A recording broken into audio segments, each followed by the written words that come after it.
The Indigenous Peoples Games continue to grow as a showcase of the country's rich cultural heritage, while opening new opportunities for athletes from Indigenous communities. Joining us tonight to talk about the program's continued development, the success of the Iloilo leg, and what to expect in Surigao is Philippine Sports Commission Commissioner Fritz Gaston. Commissioner, thank you so much for the time and for joining us here on The Scorecard. Good evening.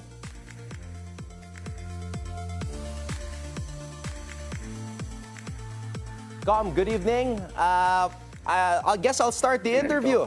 Why is it important, for the PSC? Yes, good evening, Ayan. Anton. Good evening sa... Yeah, medyo nag-stall. Weekend signal eh.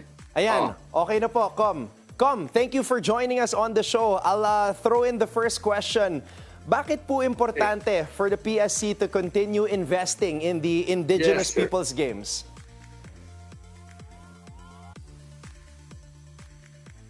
Well, siguro, no, alamin lang natin quickly on ang pagka-establish nito, no. This was in 2017 when the House voted unanimously with 206 votes and without abstention, no, na to approve on third and final reading House Bill 8626 or the proposed Philippine Indigenous Games Preservation Act, which seeks to preserve indigenous games to ensure that future generations of Filipinos can still enjoy them.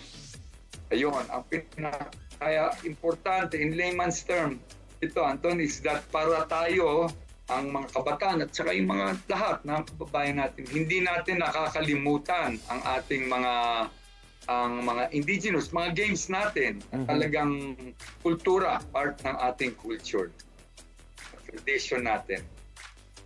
Napakaganda po, Commissioner, and we're seeing some pictures right now of the games. Now, how is this program helping in terms of discovering national athletes who come from these indigenous communities? Anton, Commissioner, are you there? Yes, I'm here. Kaya lang nag-stall siya eh. Weak siguro yung signal. Okay, go on. Ito po, Commissioner, I will repeat the question. Itong program niyo po, can this program also help in discovering future national athletes na nanggaling from our indigenous communities? Yes, meron. No? Although they will not come in droves, no, or marami, pero meron tayo talagang mga lalo na sa ating mga combat sport. Marami tayo ng mga taga-north, no, sa Benguet. Marami tayo diyan mga indigenous people na nagiging national athletes natin. Sa Baguio, yung mga lalo na ngayon may MMA, marami tayo dito diyan na mga indigenous people. Commissioner, let's talk about the Visayas leg. How successful was the Visayas leg for the Indigenous Peoples Games?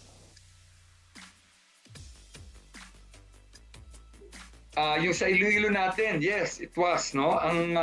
Iloilo City itself, wala silang masyadong indigenous, pero the region, marami. So what we did there is we got them all, yung sa buong Panay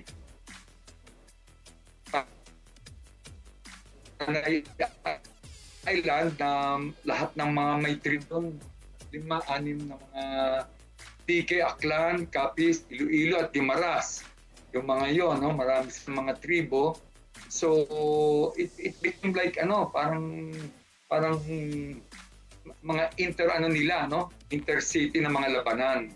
And successful yung kasi involved lahat ng mga tribo, tapos they agree kung anong mga games nilang lalaruin.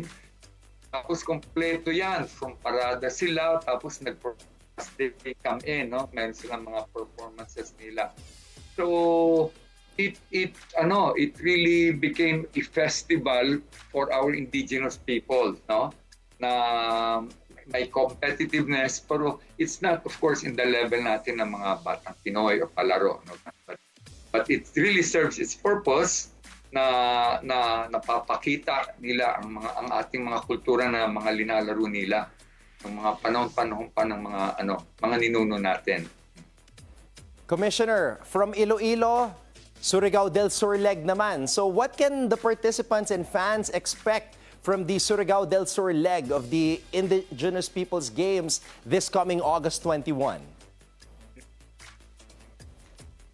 Yeah, alam mo, nung nagsimula ito noong 2018 when we took over, so una sa Benguet, sa Ifugao, tapos nagpalawan kami. So meron siya talagang excitement and among the IP people. They are proud when they get to compete, no? Mm-hmm. And ayun, and what happens is after that, every time we call, kasi basically what we do after this enacted na kailangan natin, meron tayo talagang budget for every yearly dito, ginagawa namin nationwide. So we get a minimum, at least three areas, no? One in Luzon, one in Visayas, and one in Mindanao. Yun ang aming ginagawa talaga.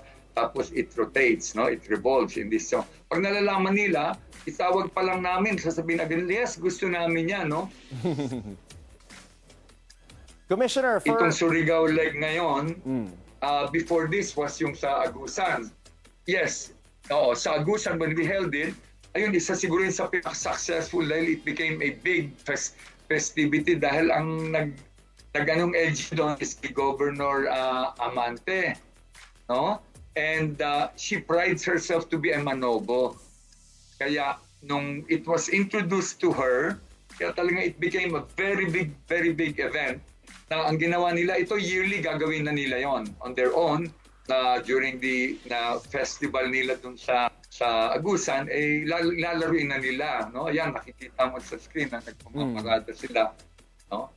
And gayon din, in fact, itong Surigao, they came over, nagka-courtesy call lang sila. They actually wanted to just the usual, magre-request ng support in terms of mga sports equipments.